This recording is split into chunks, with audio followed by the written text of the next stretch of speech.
তুই সেই বৃন্দাবনের কৃষ্ণ নয় তো? হরিবল হরিবল। কে বালক তুই? আমার জন্য এত বড় ভান্ডে করে দুধ এনেছিস, আমি তোকে চিনতে পারছি না বাবা। আচ্ছা আচ্ছা বালক, বলছি যে তোর নাম কি রে? প্রভু চিন্তা করছে, নাম তো বলা যাবে না। ওমা, ভক্ত যদি মন প্রাণ জীবন যৌবন সর্বস্ব ভগবানের চরণে সঁপে দেয়, ভক্ত যদি অনাহারে থাকে, ভগবান কোনোদিন সেবা করতে পারে না। ভক্তের বোঝা তো ভগবানই বয় গো। তুমি যদি নিজেকে তার চরণে সঁপে দাও, তোমার সকল দায়িত্ব তার কাঁধে পড়ে যায়। পুরী গোসাই মনে মনে প্রতিজ্ঞা করেছে জীবনে কারোর কাছে কিছু চেয়ে খাবে না। যার জন্য প্রভুর চিন্তা পড়ে গেছে, মাথায় চিন্তা এসে গেছে যে আমার ভক্ত অনাহারে আছে, তার জন্য কিছু নিয়ে যেতে হবে। যেই না নাম জিজ্ঞাসা করেছে, প্রভু চিন্তা করছে এক কাজ করি, একটু বকবো, মানে শাসন করব। নাম বলা যাবে না, কিন্তু বিষয়টাকে ঘুরিয়ে দিতে হবে। বলছে, এই যে শোনো, নাম শুনে কাম কি তোমার? তোমার জন্য দুধ এনেছি। আমি এইটুকু একটা মানুষ, কত কষ্ট করে কত দূর থেকে এসেছি, আমি তোমার জন্য দুধ এনেছি। তোমায় এত প্রশ্নের কি আছে? খেয়ে নাও। নাও বলছি। ফের যদি নাম জিজ্ঞাসা করেছো, আমি এক্ষুনি চলে যাব। আরে না না, যাস না, একটু দাঁড়া বাবা, চলে যাস না। কি মিষ্টি দেখতে তোর, কত সুন্দর কথা বলছিস তুই। আরে আমার সঙ্গে দুটো কথা বল, চলে যাস না। আচ্ছা, নাম তোকে বলতে হবে না। আচ্ছা বালক, বলছি যে তুই থাকিস কোথায় রে? তোর জায়গাটা কোথায় বল না। হমা, ভক্তের অন্তরে কিন্তু সাড়া দিচ্ছে যে স্বয়ং ভগবান এলেন না তো, কিন্তু বুঝতেও পারছে না, তাই বারবার প্রশ্ন করছে। বল না বাবা, তুই থাকিস কোথায়? প্রভু চিন্তা করছে, সব কথা এড়িয়ে গেলে হবে না, একটা কথার উত্তর তো দিতেই হবে। বলছে, শোনো, আমি কোথায় থাকি শুনবে? তাহলে শোনো। বালক কাহে, বালক কাহে গোপয় আমি,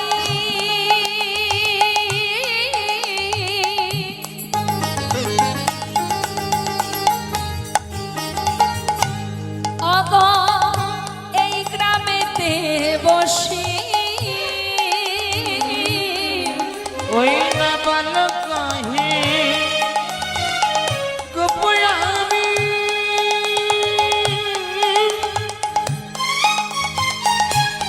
হরি বল। ওই না এই গ্রামেতে বসি। শোনো, আমার গ্রামেতে কেহ না রহে উপবাসী গো। আমার গ্রামেতে কেহ না রহে উপবাসী।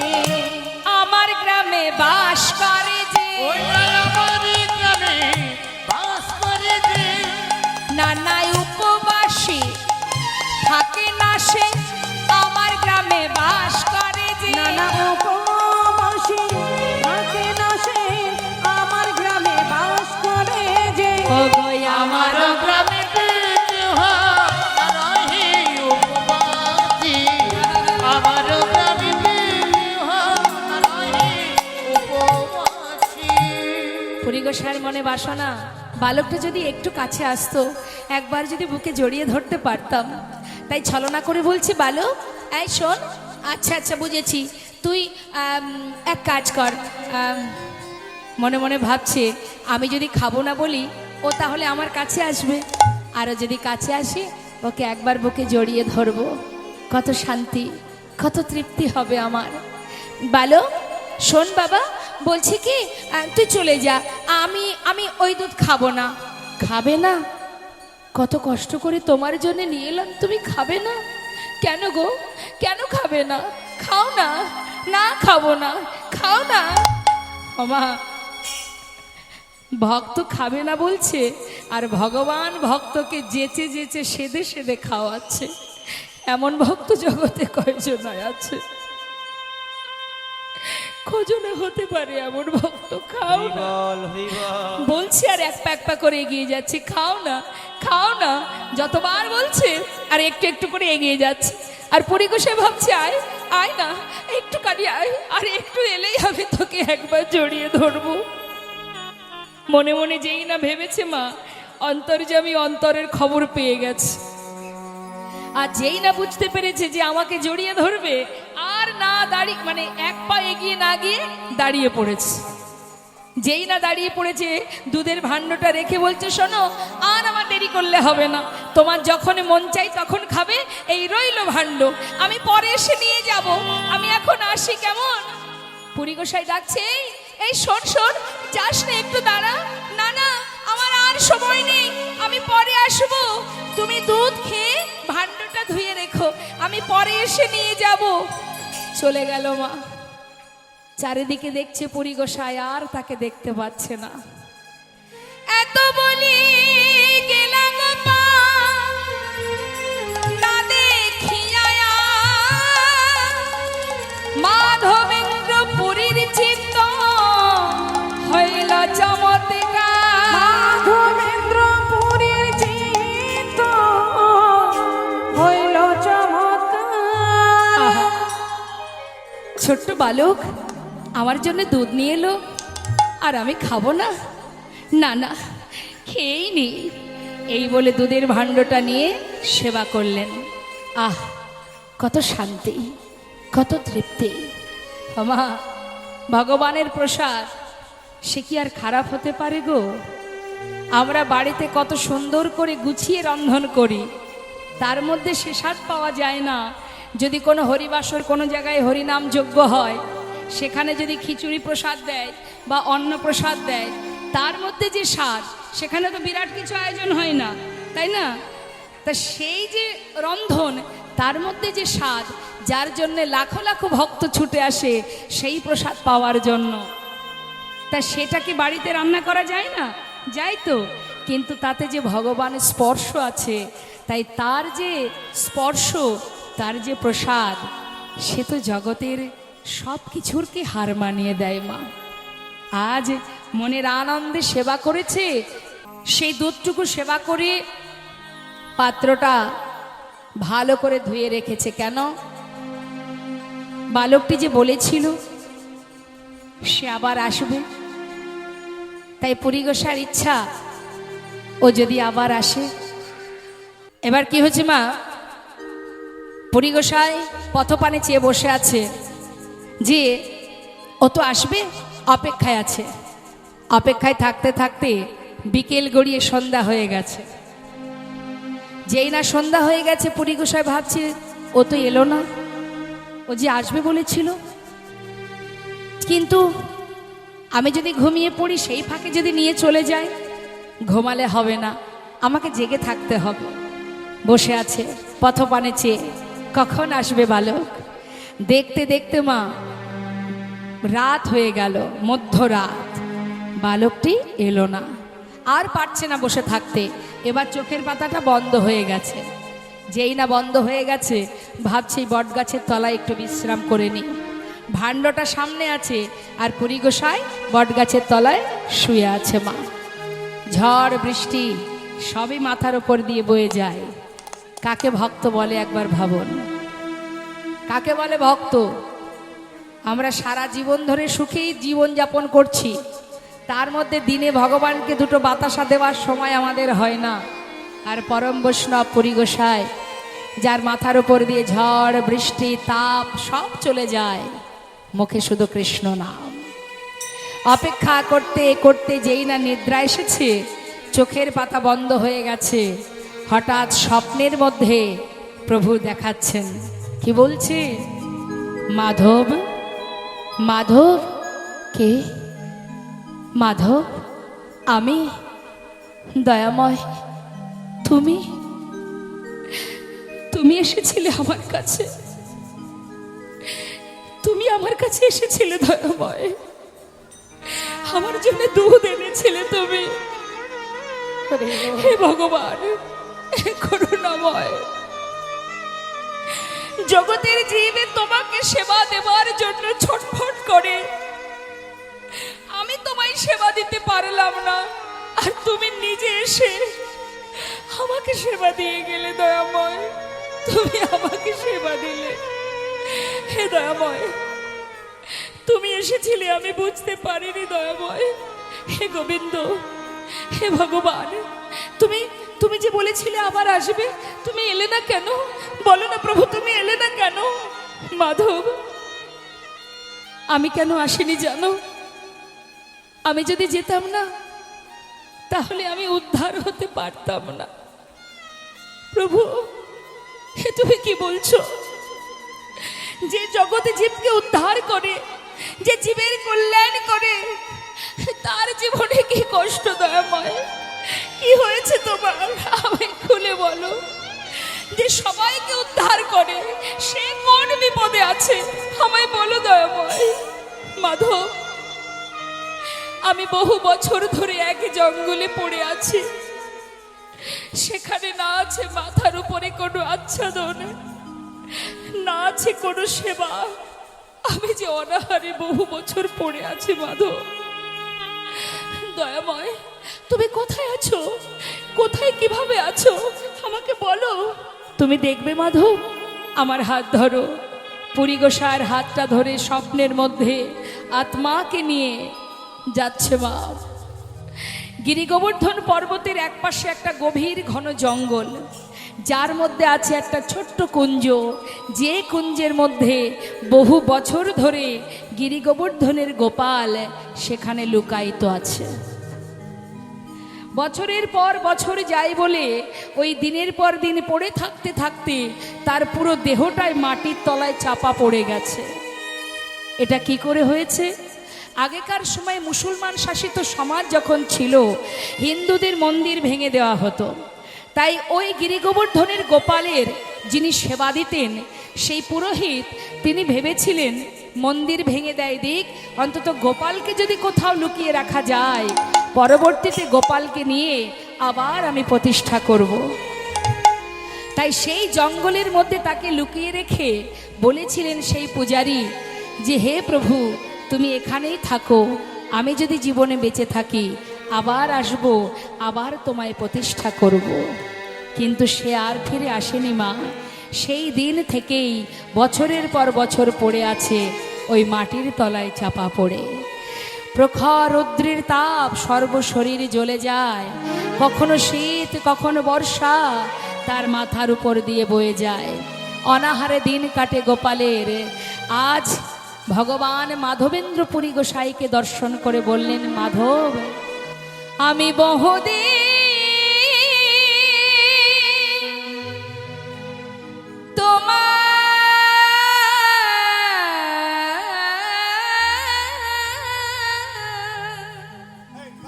পাত করি নিরীক্ষণ, কবে আসিবে মাধব আমার করিবে সেবা। আমি বহুদিন তোমার পথে ঘুরে নিরীক্ষণ, কবে আসিবে মাধব আমার করিবে সেবা। তোমার প্রেম বসে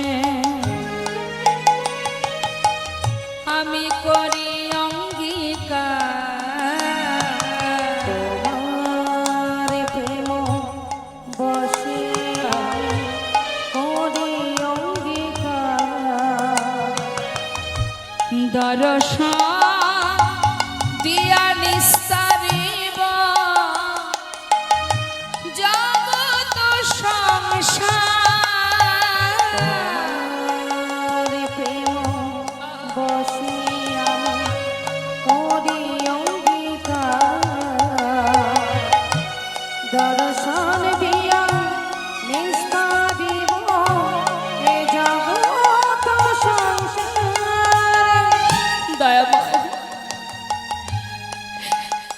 দর্শন দিয়ে জগতে জীবের নিস্তার করবে দয়াময়,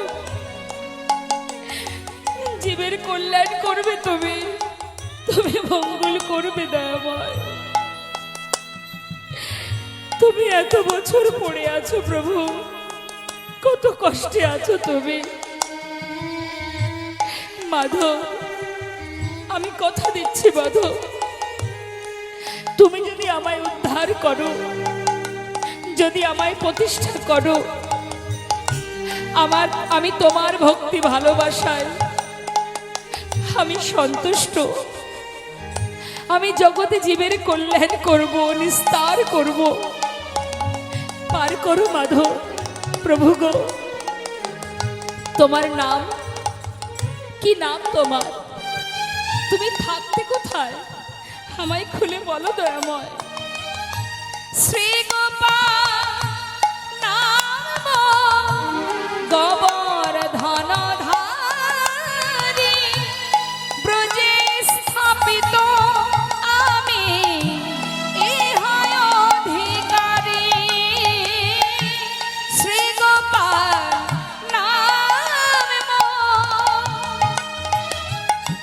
গোবর্ধন ধারী, ব্রজে স্থাপিত আমি ইহায় অধিকারী।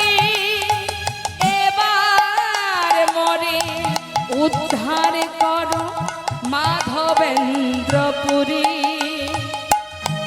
মাধবেন্দ্রপুরী, মাধবেন্দ্রপুরী, মাধবেন্দ্রপুরী। এবার মরে উদ্ধার করো মাধবেন্দ্রপুরী, মাধবেন্দ্রপুরী, মাধবেন্দ্রপুরী।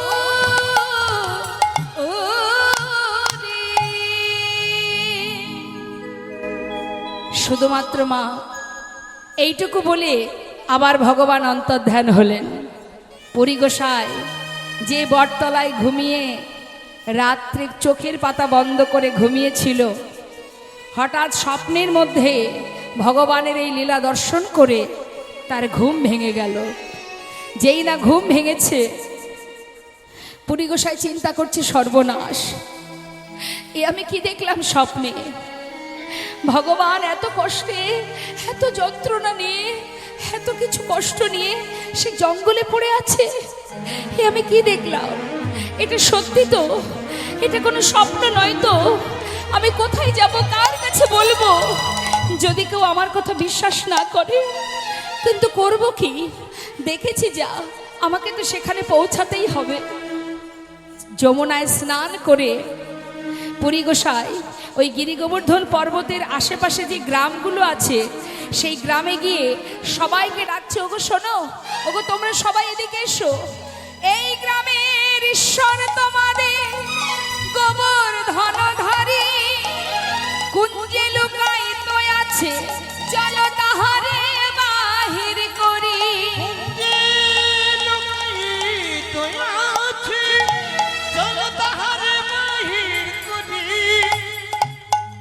ব্রজবাসীদের একটা গুণ আছে মা, তাদের জীবনে যে কষ্টই আসুক তারা সহ্য করে, কিন্তু ঠাকুরজির যদি কোনো কষ্ট হয়, ভগবানের যদি কোনো কষ্ট হয়, তারা কিন্তু মেনে নেয় না।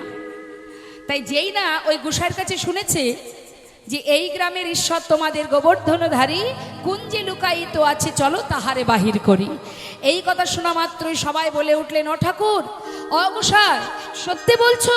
বলছে, হ্যাঁ গো, আমি স্বপ্নে দেখেছি, তোমরা একবার আমার সঙ্গে চলো, কিন্তু ঘন জঙ্গল, সেখানে যাওয়ার কোনো রাস্তা নেই, তাই তোমাদের ঘরে যদি কোনো কোদাল কোঠারি থাকে, ধারালো অস্ত্র থাকে, নিয়ে এসো, আমরা রাস্তা বাহির করতে করতে ভিতরে প্রবেশ করব। বেশ, তাই হবে, তাই হবে। সমস্ত ব্রজবাসীরা মা ভগবানকে উদ্ধার করবে বলে, মুক্ত করবে বলে এবার সমস্ত ব্রজবাসীরা যাচ্ছে ওই জঙ্গল কাটতে কাটতে। আর পুরী গোসাইকে বলছে, ও গোসাই, আমরা ঠিক যাচ্ছি তো? স্বপ্নে যা যা দেখেছিলে সেই মতো যাচ্ছি তো? বলছে, হ্যাঁ চলো, কিন্তু হ্যাঁ এইভাবে শুধু গাছ কাটতে কাটতে গেলে হবে না, মুখে গাইতে হবে, তার নাম জপ করো, বলো জয় গোবিন্দ জয় গোপালা, জয় গোবিন্দ জয় গোপালা, জয় গোবিন্দ জয় গোপালা, জয় গোবিন্দ জয় গোপালা, জয় গোপালা জয় নন্দলালা, জয় গোপালা জয় নন্দলালা, জয় গোপালা জয় নন্দলালা, জয় গোপালা জয় নন্দলালা, জয় গোপালা যশোদালালা, জয় গোপালা যশোদালালা, জয় গোবিন্দ জয় গোপালা, জয় গোবিন্দ জয় গোপালা, জয় গোবিন্দ জয় গোপালা। জয় গোবিন্দ। আমার দেখুন তো, কিছু সময় পর তিনটে হাতে তালি দিয়ে যেই না পুরী গোসাই দ্বার খুলেছে মা, দেখছে থালাতে আর প্রসাদ নেই। মাথায় হাত, কি সর্বনাশ! মানছি তোমার খিদে পেয়েছে, তাই বলে তুমি সব খাবে? বাইরে কত ভক্ত, বৃন্দাবনে কেউ বাদ নেই, সবাই এসেছে, তুমি তাদের জন্য একটু প্রসাদ রাখবে না? সব খেয়ে ফেললে, আমি ওদের বলবোটা কি এখন? আমি কি বলবো? তারা তো সবাই আশা করে বসে আছে প্রভু, তুমি কি করলে এটা? একটু তো রাখতে পারতে, বলো। বেশ, যা মনে হয়েছে তাই করেছো, তাদের কথা ভাবলে না? আমি কিছু জানি না, আমি কিচ্ছু জানি না। এই রইল থালা, চললাম আমি বাইরে, তোমার যা মনে চাই তাই করো।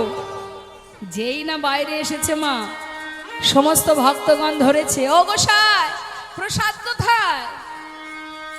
প্রসাদ নেই। কেন নেই? প্রসাদ নেই কেন? জানি না। কেন নেই? কেন কি হয়েছে? মানে হয়েছেটা কি গো? পুরী গোসাই বলছে, বললাম তো যা হওয়ার তাই হয়েছে। জানি না আমি আর কিছু। আরে আমরা সবাই আশা করে বসে আছি প্রসাদ নেব। পুরী গোসাই আবার যেই না পর্দাটা সরিয়েছে মা, ভগবান করুণাময় ভক্তের জন্য তার উচ্ছিষ্ট, তার প্রসাদ আবার থালায় থালায় ভরে দিয়েছেন। তাই গৌর হরি বল। ভক্তকে কষ্ট দিয়ে কি আর ভগবান থাকতে পারে গো? সেই প্রসাদের থালা নিয়ে এসে সবাইকে বিতরণ করলেন। খুশি হয়ে প্রসাদ পেয়ে ব্রজমাইরা বলে উঠলেন, এক ভক্ত বলে উঠলেন, কালকে গোপালের সেবা যা খরচ খরচা আমি সেবার দায় নেব, মানে আমি ভার নেব। সেদিন সেই ভক্ত যত টাকা লেগেছে তার সেবার আয়োজন, মানে খরচ খরচা বহন করেছে। সেদিনও এক ভক্ত আবার বলে উঠলেন, কালকের খরচ আমার। আবার সেদিন যেই না সেবা হলো, সেবার পরে আর এক ভক্ত বললেন, মনে করুন এই যে আপনারা এখানে বসে আছেন, প্রতিদিন এক একজন করে প্রসাদ পাচ্ছে, আর খুশি হয়ে এক একজন বলছে যে কালকে গোপালের সেবার খরচ আমার। এই করতে করতে মা টানা 2 বছর ধরে ওই গিরিগোবর্ধনে গোপালের অন্নকূট সেবা চলেছে। 2 বছর। আর পুরী গোসাই 2 বছর ধরে গোপালের সেবার দায়িত্ব নিয়েছে। কিন্তু হঠাৎ পুরী গোসাইর মনে ইচ্ছা হলো, আমি যদি সেবা কাজে বাধা পড়ে যাই তাহলে আমার তো তীর্থ ভ্রমণ হবে না। হে গোবিন্দ, হে প্রভু, তুমি আমার কাছে প্রতিষ্ঠা চেয়েছ, আমি প্রতিষ্ঠা দিয়েছি তোমায়, কিন্তু তোমার সেবার দায়িত্বটা যদি কাউকে দিতে পারি তাহলে আমি আর জানি না কটা দিন বাঁচব। বাকি তীর্থ আমি একটু ঘুরে আসব। তাই কি করেছে মা, দূর দূরান্তের ভক্তরা এসেছে ওই গিরিগোবর্ধন গোপালকে দর্শন করতে। দূরের ভক্তরা, মানে বিদেশি ভক্তরাও আসছে।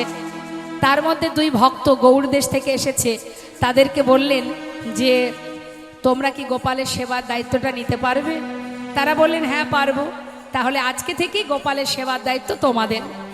দুজনের উপরে ভার দিয়ে পুরী গোসাইর মনে শান্তি যে আমার আর কোনো চিন্তা নেই, ভগবানকে প্রতিষ্ঠাও করলাম, আবার তার সেবা দেওয়ার দায়িত্বও একজনকে দিলাম। এবার আমি নিশ্চিন্ত, এবার বাকি তীর্থটা আমাকে ভ্রমণ করতে হবে। তাই কি করেছে মা, সব কিছু বুঝিয়ে দিয়ে ওই রাত্রিটুকু ওই যে বৃক্ষতলে তিনি বিশ্রাম নিতেন, ওই বৃক্ষতলে রাত্রিবেলাটুকু ঘুমাবে বলে, মানে বিশ্রাম নেবে বলে শুয়ে পড়েছে। যেই না শুয়ে আছে, দেখতে দেখতে মধ্যরাত হয়ে গেল। আর যেই না মাঝরাত্রি হলো, আবার গোপাল স্বপ্ন দেখালেন। হরিবল হরিবল। ওমা, ভগবান যদি না চায় তুমি কোথাও যেতে পারবে না। যেই না মনে মনে পুরী গোসাই ভেবেছে যে আমি এবার বাকি দিন কটা একটু তীর্থে যাব, ভগবান ভক্তকে আবার বেঁধে ফেললেন। কি করলেন? আবার একটা কাজ দিয়ে দিলেন। কি বলছে? গোপাল কহে মাধব আমার অঙ্গের তাপ নাহি যায়, মলায় চন্দন আনো তাপে তবে সে জোড়া। মলয়জ চন্দনে আনো, তাপে তবে সে জোড়ায়। হরি বল, হরি বল।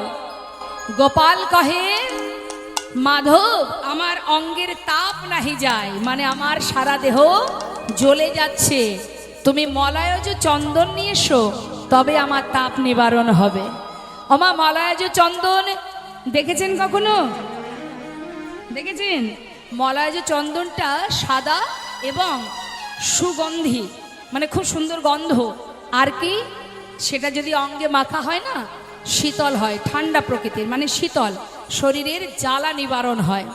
তাই প্রভু বলছেন আমি বহু বছর মাটির তলায় ছিলাম, আমার সারা শরীর জ্বলে যাচ্ছে, তাই যাও মাধব তুমি মলায়জ চন্দন নিয়ে এসো। মাধব করজোড়ে বলছে দয়াময়, তোমার অঙ্গে জ্বালা করছে, তোমার কষ্ট হচ্ছে, দয়াময় নিশ্চয়ই আমি তোমার জন্য চন্দন নিয়ে আসবো। আমি কথা দিচ্ছি প্রভু, তোমার কোনো কষ্ট আমি রাখবো না। তুমি বলেছো আমি তোমার জন্য চন্দন নিয়ে আসবো, কিন্তু তুমি আমায় বলে দাও প্রভু কোথায় পাবো সেই চন্দন। আবার বললেন মলয়জ চন্দন আনো নীলাচলে হইতে, অন্য হইতে নাহি তুমি যাও হে তুরিতে। অন্য হইতে নাহি তুমি যাও হে তুরিতে। ওমা, নীলাচলে পাওয়া যায় মলয়জ চন্দন। বলছে যাও নীলাচলে গিয়ে তুমি মলয়জ চন্দন নিয়ে এসো, তবে তুমি যাবে, অন্য কেউ যেন না যায়। নিতাই গৌর হরি বল। এইখানে একটা বিষয় আমাদের জানতে হবে মা, আমরা কখনো কখনো দেখবেন নিজের কাজ অন্য কাউকে দিয়ে করাই না, নিজে পারছি না তোরা যা একটু করে দে, তাই না? তাহলে অন্য কেউ যদি কোনো কর্ম করে তার ফল তো আপনি পাবেন না। দেখবেন অনেকে আছে বাড়িতে মাস মাইনে করে পুরোহিত রেখে দেয় বাড়ির ভগবানকে পূজা দেওয়ার জন্যে। পুরোহিত এসে সময় মতো ঘন্টা বাজিয়ে পুজো দিয়ে চলে যায়। হ্যাঁ, তার মানে কি নিজেদের সময় নেই, তাই পুরোহিত সেবা দিয়ে যায়। তাতে লাভ কি? ভগবানের প্রতি আপনি যতটুকু কর্ম করবেন তার ফল তো আপনিই পাবেন। আপনি টাকা দিয়ে পুরোহিত রাখলে পুরোহিতের পুণ্যি হবে, আপনার কিচ্ছু হবে না। আপনি যেমন পারবেন তেমনই দেবেন। সময় পাচ্ছেন না, দুটো বাতাসা একটা তুলসী পাতা আপনি যখন পারবেন তখন দেবেন। সংসারের সব কাজ করে তারপরে একটু হলে যদি সময় পান তখন দেবেন। ভগবান আমার বলেননি মা যে আমাকে টাইমে সেবা দিতে হবে। আপনি যদি না পেরে ওঠেন, সংসার করছেন মানে সংসারও ধর্ম, সংসারের প্রতি আপনার দায়িত্ব আছে, কর্তব্য আছে, সন্তানের প্রতি, স্বামীর প্রতি, পরিবারের প্রতি, সবার প্রতি দায়িত্ব আছে। তাহলে সবার দায়িত্ব কমপ্লিট করে তারপরে যদি ভগবানকে সেবা দেন তাতে কোনো দুঃখ নেই, কিন্তু নিজের কাজ নিজে করুন। ভগবানের সেবাটা তোমার নিজস্ব কাজ, তোমার ভজন, এটা তোমার আরাধনা, তোমার সেবা, অন্য কেন কেউ করবে? যারা দেখবেন এই যে এই বাড়িতে যে হরিবাসর হচ্ছে, যে দাদা ভাই বা যে স্ত্রী যার সন্তানের জন্য এত সুন্দর হরিবাসরের আয়োজন করেছে, তারা মন থেকে করছেন, যতটুকু করছেন নিজের অন্তর থেকে। কেন না, আমি করছি, প্রভুর সেবা দিচ্ছি, আমার এই সেবাটাই আমি, তিনি তো পারতেন লোক দিয়ে করাতে, পারতেন না নিজে না এসে। অনেক অনেক জায়গায় আমরা হরিবাসরে যাই, দেখা যায় বাড়ির গিন্নি বেরোচ্ছে না, সব কাজ করছে অন্য লোকেরা। গিন্নি কখন বেরোবে? যখন আসরে হরিনাম চলবে তখন হয়তো এসে একটু ফর্মালিটি করে চলে গেল। এমনও দেখেছি জায়গা, আমরা দেখেছি। হ্যাঁ, সবই বাইরের লোকেরা করছে, নানাবিধ লোকেরা করছে, কিন্তু তারা আসছে না। এটা নয় ভগবানের সেবা। যারা কমিটির ভক্তরা জীবের দ্বারে দ্বারে ভিক্ষা করে, তা আপনি যদি বাড়িতে হরিবাসর দেন, 5 বাড়ি ভিক্ষা করবেন, আপনি না গিয়ে অন্য কাউকে পাঠাবেন, এটা হবে না মা। তোমার কর্ম তোমাকে করতে হবে। তুমি অল্প করো, যতটুকু পারবে ততটুকু করো, বিশাল কিছু করতে হবে না। ভগবান এটা দেখে না যে তুমি কত কি আয়োজন করলে, এটা ভগবান দেখে না। ভগবান কি দেখে, তুমি কোন মনোবৃত্তি নিয়ে, কোন মনোভাব নিয়ে ভগবানের সেবা দিচ্ছ। হে দয়াময়, আমি যেমন পেরেছি তেমন তোমায় দিয়েছি, আমার যতটুকু সম্ভব আমি করেছি। তুমি কৃপা করে আমার এই দান, আমার এই সেবা তুমি গ্রহণ করো। নিতাই গৌর হরি বল, হরি বল। তাই মা পুরী গোসাইয়ের চলার শক্তি নেই, বৃদ্ধ হয়ে গেছে, বয়স হয়েছে তার, তবু যে প্রভু আদেশ করেছে বলে আজ তিনি চললেন ভগবানের জন্য ওই নীলাচল। কোথায় বৃন্দাবন আর কোথায় নীলাচল, তিনি গুটি গুটি পায়ে এবার প্রভুর জন্য যাচ্ছে। গিরি ধারি গোপাল ব্রজ গোপাদুলা অপরূপ লীলা তব তরুণতমা। গিরি ধারি গোপাল ব্রজ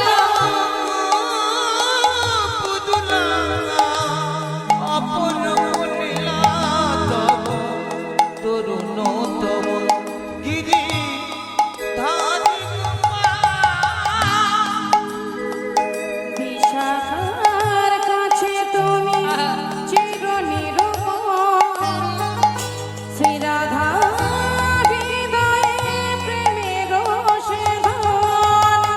বিশাখার কাছে তুমি চিরনিরূপণ, শ্রীরাধার হৃদয়ে প্রেমের সিংহাসন। শ্রীদাম সুদাম সখা কঠোর রাখা, সুদাম সখা কোঠের রাখা। অপরূপ লীলা তব তরুণতম। গিরি ধারি গোপাল মধু গোপদুলা অপরূপ লীলা তব তরুণতম। গিরি ধারি গোপাল যশোদার নয়নে তুমি ননিচ, নন্দ দুলাল তুমি আনন্দ কিশোর। যশোদার নয়নে তুমি ননিজ, নন্দদলাল তুমি আনন্দ কিশোর। গীতায় সারথি তুমি যাদব রাখা, সারথি তুমি যাদব রাখা। অপরূপ লীলা তব তরুণতমা। গিরি নিতাই গৌর হরি বল, হরি বল। গোপদুলা অপরূপ লীলা তব তরুণতমা। অপরূপ হরি বল। তরুণতমা। অপরূপ লীলা তব তরুণতমা। অপরূপ লীলা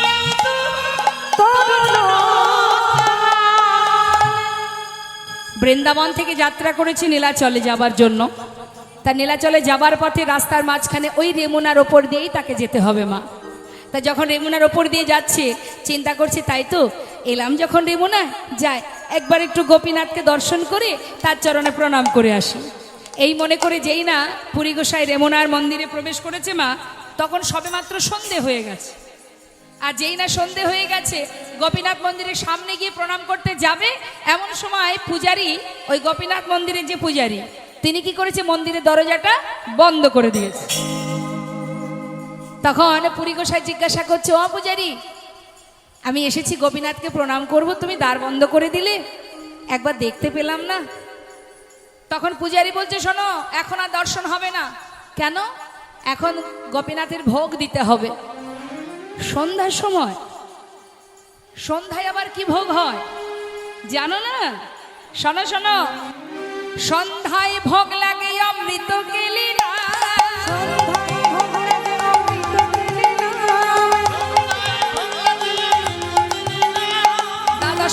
পাত্র ভরি অমৃত সমান ওই না দ্বাদশ পাত্র ভরি অমৃতের সমান। দ্বাদশ স্মৃতি পাত্র ভরি দ্বাদশ পাত্র ভরি অমৃতের সমান। কথাটা কি বললেন মা? সন্ধ্যায় ভোগ লাগে অমৃত কেলি নাম, দ্বাদশ মৃৎ পাত্র। মৃৎ পাত্র মানে মাটির পাত্র, আর দ্বাদশ মানে 12টা। 12টা মাটির পাত্রে ক্ষীর ভোগ হয়, যেটাকে বলা হয় অমৃত কেলি ভোগ। এই অমৃত কেলিটা কেমন ভাবে তৈরি হয় জানেন? অনেক দুধ জ্বালিয়ে তবেই কিন্তু এই অমৃত কেলি তৈরি করা হয়। অনেক দুধ জ্বালিয়ে শুকিয়ে শুকিয়ে তবেই অল্প একটুখানি এই অমৃত মানে ক্ষীর ভোগ হয়, যেটাকে অমৃত কেলি বলে। তা বলছে 12টা পাত্রে এখন গোপীনাথের ভোগ হবে। গোপীনাথের ভোগ বলে প্রসিদ্ধ যাহা, গোপীনাথের ভগবানে প্রসিদ্ধ যাহা। গোপীনাথের ভগবানে প্রসিদ্ধ যাহা। পৃথিবীতে এইছে ভোগ কাহা নাহি আর। পৃথিবীতে হচ্ছে ভোগ তাহা নাহি। নানা পৃথিবীতে ওইছে ভোগ কাহা নাহি আর। পৃথিবীতে হচ্ছে ভোগ তাহা নাহি। নাই তুলনা, নাই তুলনা, শোনো নাই তুলনা, না নাই তুলনা। এই ক্ষীরের নাই তুলনা, ওই ক্ষীরের নাই তুলনা। কোথাও পাবে না, কোথাও পাবে না। নানা কোথাও পাবে না। কোথাও পাবে না। এই অমৃত কেলি ভোগ কোথাও পাবে না। মৃত্যুকালে ভোগ কোথাও পাবে না। পৃথিবীতে ওইছে ভোগ কাহা নাহি আর। পৃথিবীতে হচ্ছে ভোগ তাহা নাহি। পৃথিবীতে ওইছে ভোগ তাহা নাহি আর। যেই না বলেছে মা যে পৃথিবীর মধ্যে বিখ্যাত যে ভোগ আর কোথাও পাওয়া যায় না, একমাত্র এই রেমুনার গোপীনাথ মন্দিরেই পাওয়া যায়। যেই না শুনেছে, শোনা মাত্রই পুরী গোসাই মনে মনে ভাবছে, আহ, যেটা জগৎ বিখ্যাত, যার এত স্বাদ, যে বিখ্যাত সেই অমৃত কেলি, তার স্বাদটা যে কেমন যদি একটু বুঝতে পারতাম, একটু যদি পেতাম, তাহলে আমি আমার বৃন্দাবনে ওই গোপালকে খাওয়াতাম। যেই না মনে মনে ভেবেছে না মা, মনের খবর অন্তর্যামী বুঝতে পেরে গেছে। গোপীনাথ অন্তরে জানতে পারলেন। আর এদিকে পুরী গোসাই মনে মনে ভাবার পরে পরেক্ষণে আবার চিন্তা করছে, ছি ছি ছি, এ আমি কি করলাম? আমি লোভ করলাম, এটা তো লোভ। আমি তো অযাচক বৃত্তি পালন করেছি, কোনোদিন কারোর কাছে কিছু চাইবো না, তাহলে আমার মধ্যে লোভ জন্মালো কেন? প্রকৃতপক্ষে তো লোভ করেনি মা, তার ইচ্ছা এর স্বাদ যদি পায় তাহলে বৃন্দাবনে ওই গিরি গোবর্ধন গোপালকে খাওয়াবে, গোপালের জন্য ভেবেছে। কিন্তু ওই যে নিজে ভেবেছে যে আমি যদি স্বাদ পাই, এইটা যে ভেবেছে, তার মনে আবার চিন্তা শুরু হয়ে গেল, ছি ছি ছি, আমি কেন লোভ করলাম, আমার মধ্যে কেন লোভ জন্মালো? না না, আমি এখানে আর থাকবো না, আমি এক্ষুনি চলে যাব। পুরী গোসাই ওই মন্দির পরিত্যাগ করে দূরে রেমুনার শেষ প্রান্তে একটা ফাঁকা শূন্য হাটে একটা গাছতলায় বসে বসে কৃষ্ণ নাম করছে, আর মনে মনে ভাবছে, ছি ছি, আমার অপরাধ হয়ে গেছে, আমি পাপ করে ফেলেছি দয়াময়, আমি লোভ করেছি, আমি আশা করেছি, আমায় ক্ষমা করে দাও দয়াময়, তুমি ক্ষমা করে দাও। নির্জন হাটে বসে নাম করছে মা, আর এদিকে করুণাময় গোপীনাথ ভক্তির অন্তরের কথা বুঝতে পেরে হরিবল হরিবল। পূজারী 12টা পাত্রে ভোগ নিবেদন করেছে। এবার যখন 12টা পাত্র বাহির করবে, তখন 11টা পাত্র বাইরে বেরিয়েছে, কিন্তু একটা পাত্র আর পূজারী দেখতে পায়নি। এদিকে প্রসাদ বিতরণ করে পূজারী ভগবানকে শয়নে দিয়ে নিজে গিয়ে নিজের বিছানায় ঘুমিয়ে পড়েছে। ঠিক মধ্যরাত গোপীনাথ স্বপ্ন দেখাচ্ছে, পূজারী কে? আমি। উঠো হে পূজারী, দ্বার করবে মোচন।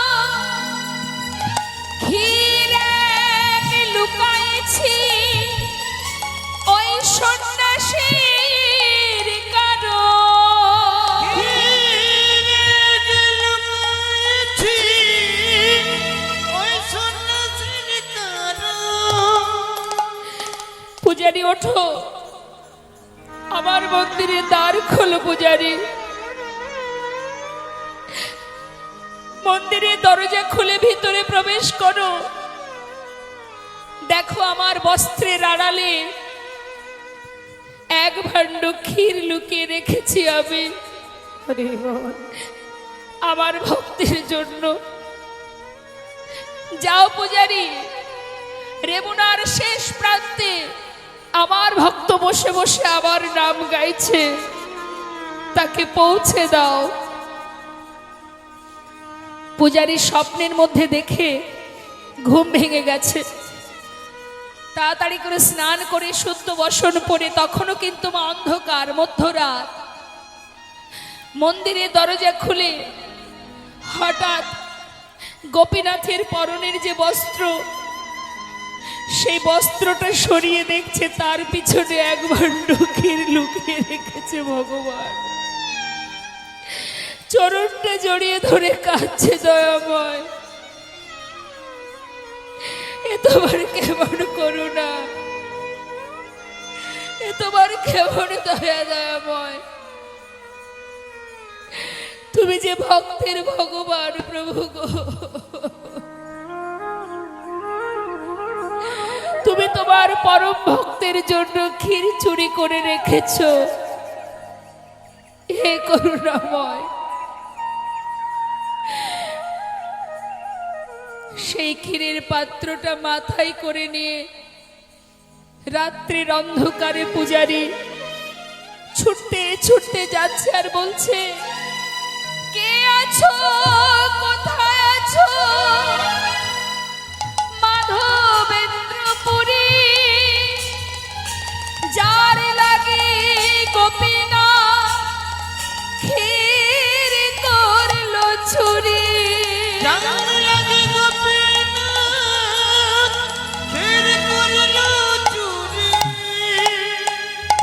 পুরী গোসাই আপন মনে ধ্যান করতে করতে, কৃষ্ণ নাম গাইতে গাইতে হঠাৎ রাত্রের শব্দ শুনতে পেল।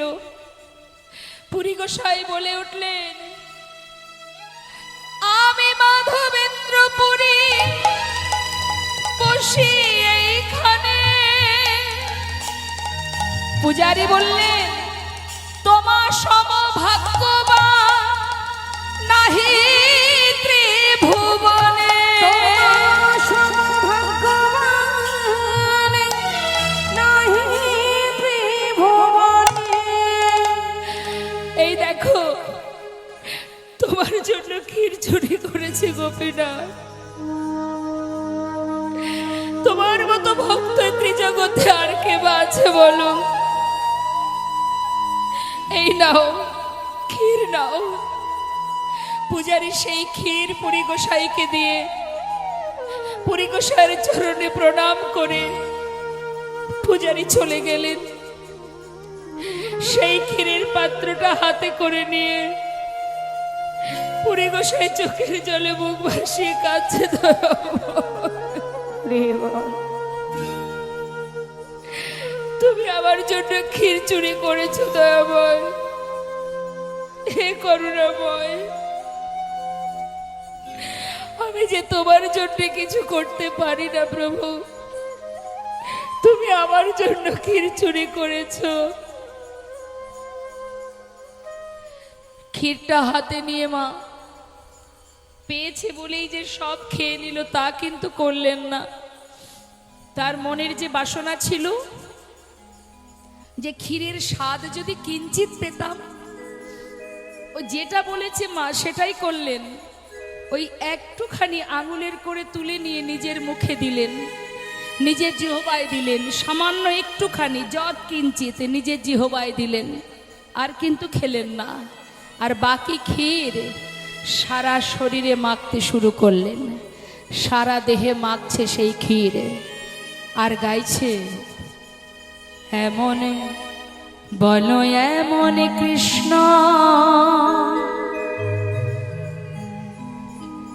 প্রেম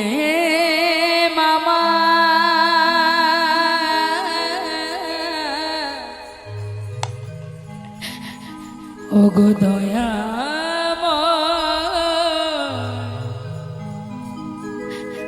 কবে বা হবে? বলো এমন কৃষ্ণ প্রেম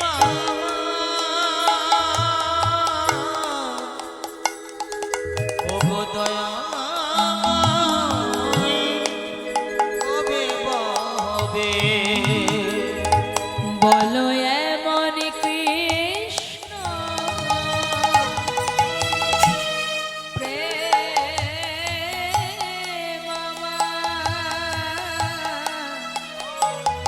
ও গো দয়া কবে বা হবে? এমন কৃষ্ণ প্রেম আমার, ওগো দয়াময় কবে বা হবে? কবে করুণা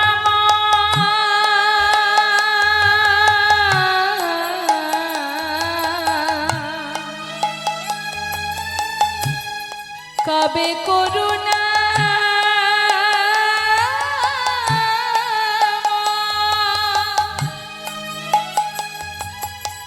হে আমার করুণা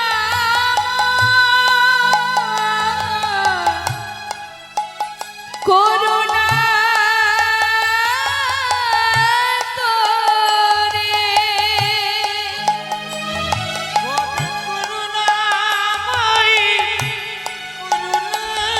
তোরে কবে করুণা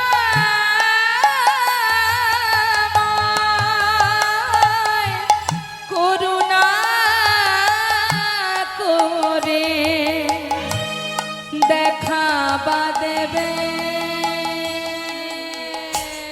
কবে বা হবে? বলো এমন কৃষ্ণ প্রেম আমার দয়াময় কবে বা হবে? বলো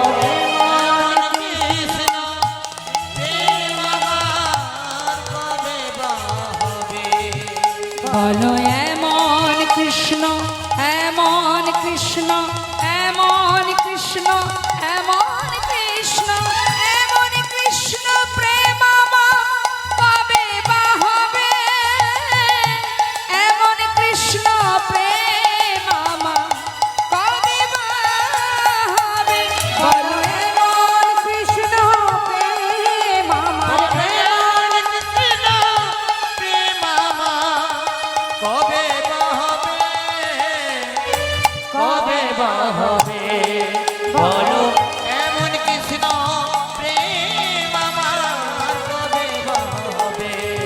বলো হৃদয় গৌর হরিবল হরিবল। প্রেম আমার কবে বা হবে? কৃষ্ণ কথা লীলা কথা কীর্তন আস্বাদনের মূল বিষয় হচ্ছে চিত্তকে স্থির করতে হবে। কারণ এটা কোনো ফাংশন নয়, এটা কোনো সিরিয়াল নয়, এটা কোনো যাত্রা নয়, এটা একমুখী 10 জনের কথা বলা। তাহলে যে বলছে তার থেকে গুরুত্ব হচ্ছে যারা শ্রবণ করছেন।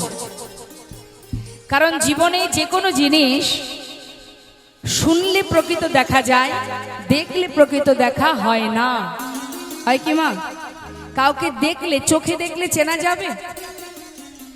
মানুষ তখনই তাকে চিনতে পারবে যখন তার সম্বন্ধে সবকিছু সে শুনবে।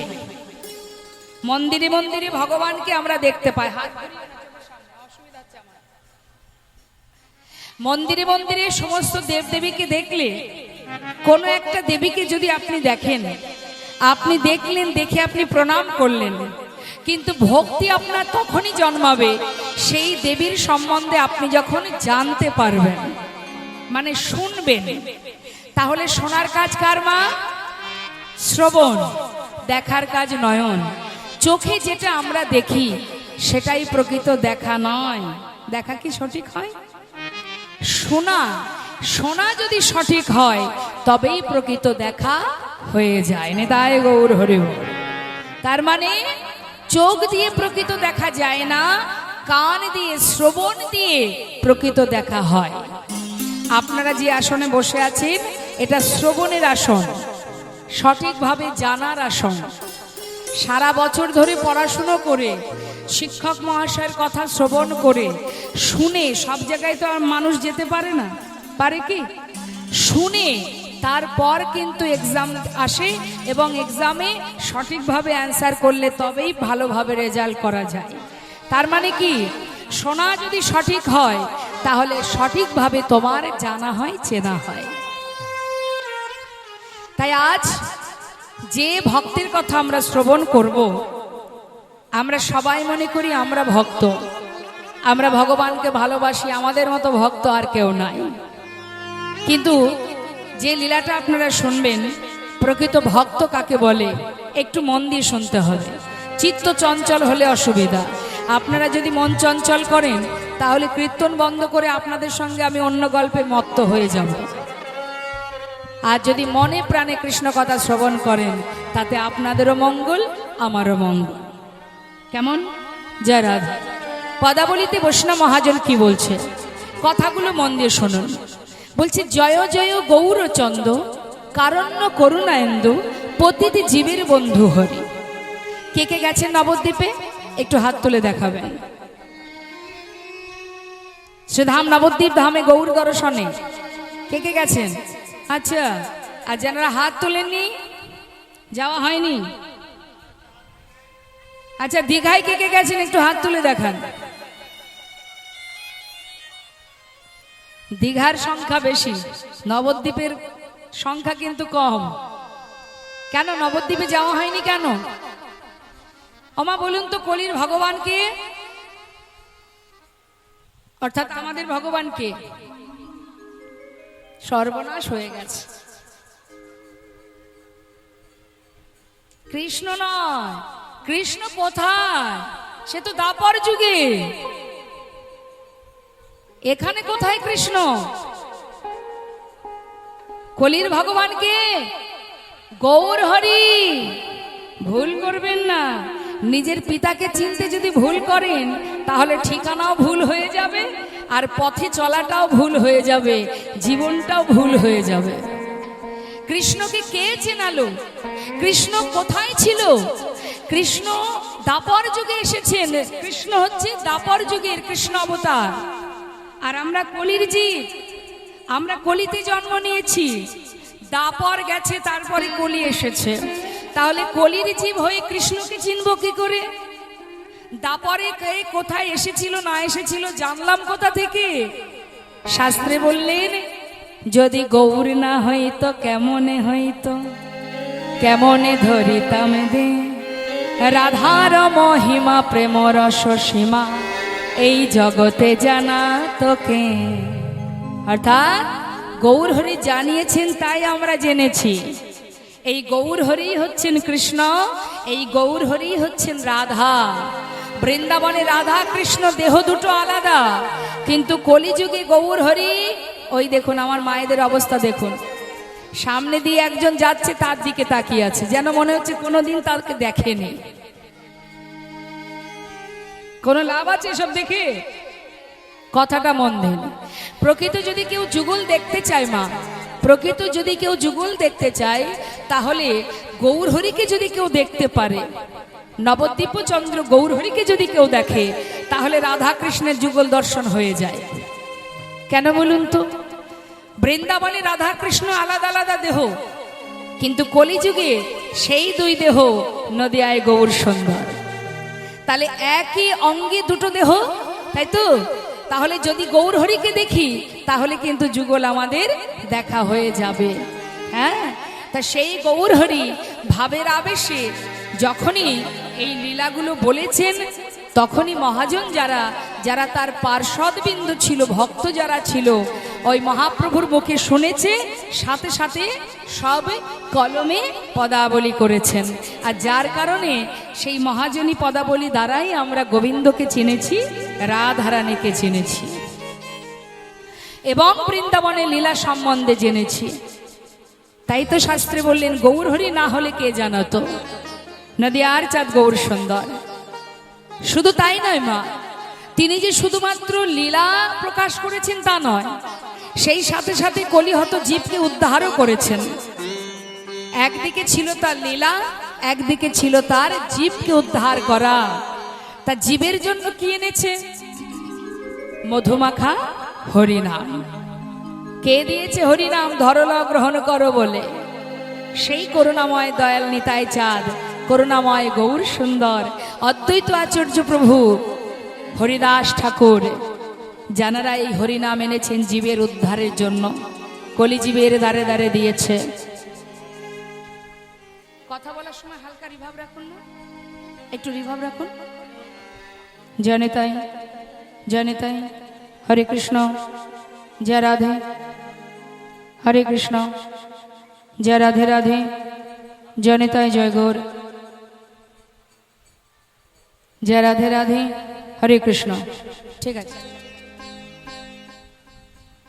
তাই বৈষ্ণব মহাজন বললেন, ঘোর কলিযুগে যে সহজ উপায় আমার করুণাময় প্রভু দিয়েছেন, অন্য কোনো যুগে ছিল না। তা এই ঘোর কলিযুগে কি সহজ উপায় দিয়েছে?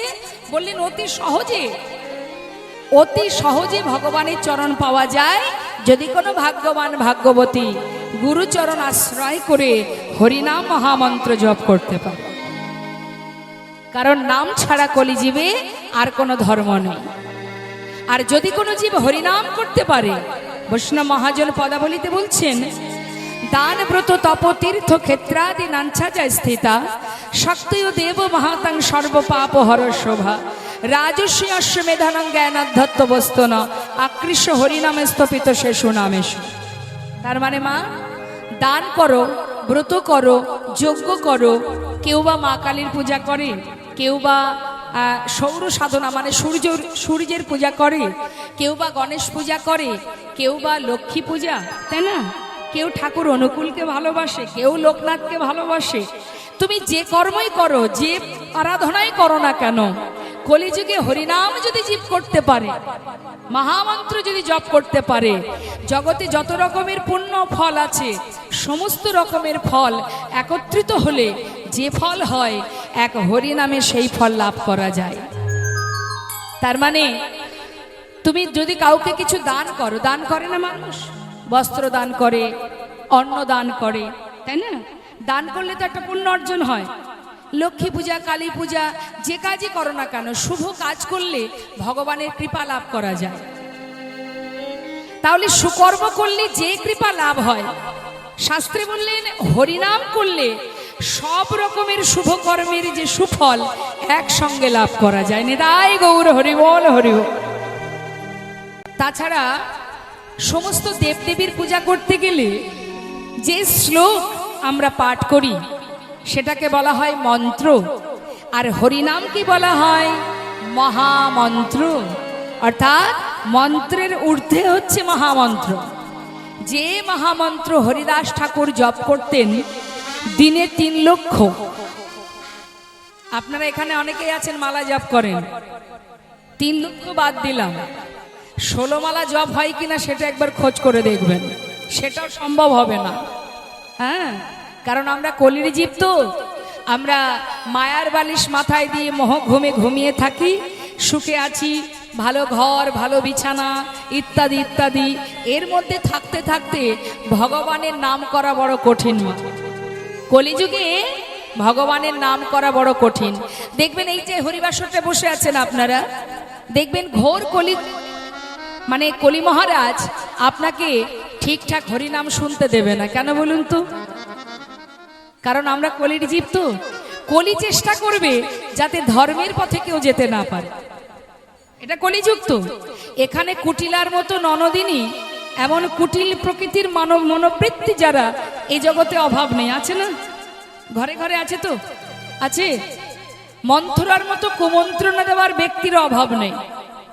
যে মন্থরা রাম অবতারে কৌশল্যা কৈকেয়ীর মধ্যে দ্বন্দ্ব বাঁধিয়েছিলেন, যার কারণে কৈকেয়ী প্রভু রামচন্দ্রকে 14 বৎসরের জন্য বনে পাঠিয়েছিলেন। তাহলে মন্ত্রণার মতো কুমন্ত্রণা দেওয়ার ব্যক্তি কিন্তু কলিযুগে অভাব নেই মা, ঠিক আছে? আবার মহাভারতে শকুনি মামার মতো এমন ব্যক্তিরও অভাব নেই ঘরে ঘরে। আপনি হরিনাম করবেন, আপনাকে করতে দেবে না। অনেকে বলবি এত টাকা খরচ করে হরিবাসন দিয়ে হবেটা কি, তার থেকে টাকা পয়সা ব্যাংক কিনা ভবিষ্যতে কাজে দেবে। আপনাকে সঠিক পথে, ধর্মের পথে যেতে অনেক বাধা আসবে, অনেক বাধা, অনেকেই বাধা দেবে, কিন্তু সজ্জন ব্যক্তি যে হবে, যে ভগবত ভক্ত হবে, সে কারোর কথা শুনবে না।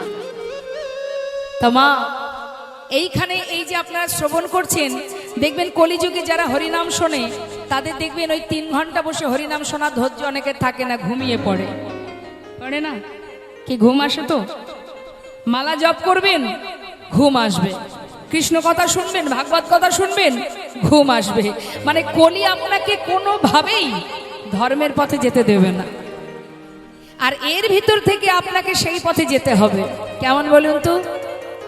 বালি আর চিনি মিশিয়ে দিয়ে যদি পিঁপড়েকে ছেড়ে দেওয়া হয়, পিঁপড়ে কিন্তু ওই বালির মধ্যে ঘুরে ঘুরে বালি কিন্তু নেয় না, কি নেয়? চিনিটাকে নিয়ে বেরিয়ে আসে, তাই না? তাহলে এই ঘোর কলিতে যত দুরাচারী থাকুক না কেন, এর মধ্যে দিয়েই আপনাকে ধর্মের মধ্যে থেকে আপনাকে ভগবত চরণ লাভ করতে হবে। তাছাড়া যে পরিস্থিতি ঘোর কলিযুগে, আচ্ছা বাচ্চাগুলোকে একটু শান্ত করুন না। মায়েরা, যার বাচ্চা তার কাছে নিন না, একটু কাছে নিন, যার বাচ্চা তার কোলে নিন।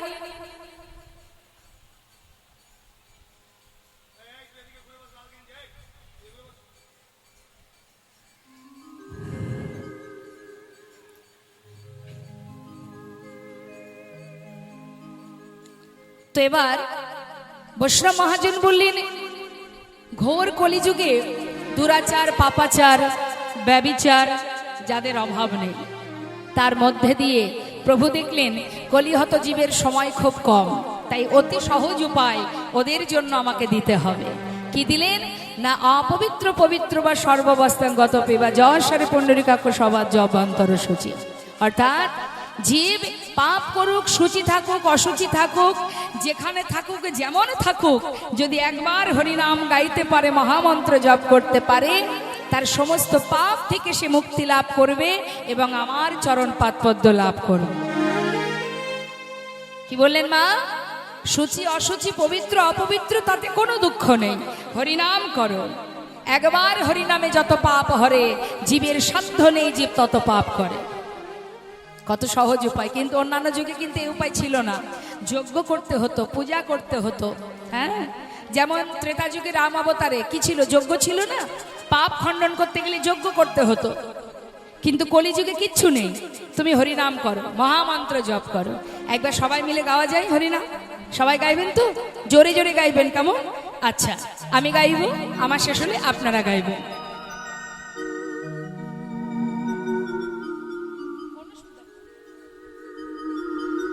সবাই মিলে আগে আমি গাইব, শুনে নিন, তারপরে আপনারা দুহাত তুলতে হবে। তুলুন সবাই হাত। প্রত্যেকে তুলেছেন? প্রত্যেকে তুলবেন, হাতে তালি দিয়ে আমার শেষ হলে আপনারা গাইবেন। হরে কৃষ্ণ কৃষ্ণ কৃষ্ণ হরে হরে, হরে রাম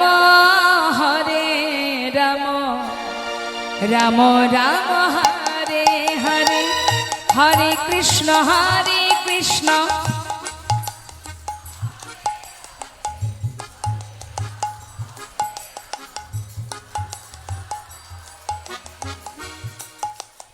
পিছন দিকে যে মায়েরা বসে আছেন অনেক দূরে, আপনাদের গলার আওয়াজ পাচ্ছি না, কি হয়েছে? হরিনাম করবেন, এটা আপনার কাজ, আপনাকে করতে হবে, আপনার কাজ কেউ করে দেবে না। আর এই হরিবাসরে বসে হরিনাম করলে দ্বিগুণ ফল লাভ করা যায়। সবাই হাত তুলে জোরে জোরে গাইবেন, প্রত্যেকে তুলুন। হ্যাঁ, হরে কৃষ্ণ কৃষ্ণ কৃষ্ণ হরে হরে, হরে রাম রাম রাম হরে হরে, হরে কৃষ্ণ।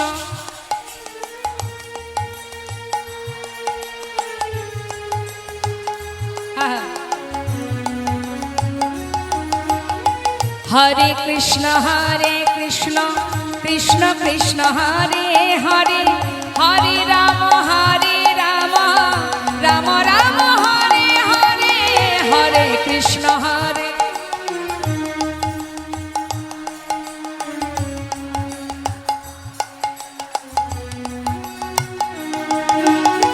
হরে কৃষ্ণ কৃষ্ণ কৃষ্ণ হরে হরে হরে রাম রাম রাম হরে হরে হরে কৃষ্ণ। বাবা খুব সুন্দর। হরে কৃষ্ণ কৃষ্ণ কৃষ্ণ হরে হরে হরে রাম রাম রাম হরে হরে হরে কৃষ্ণ।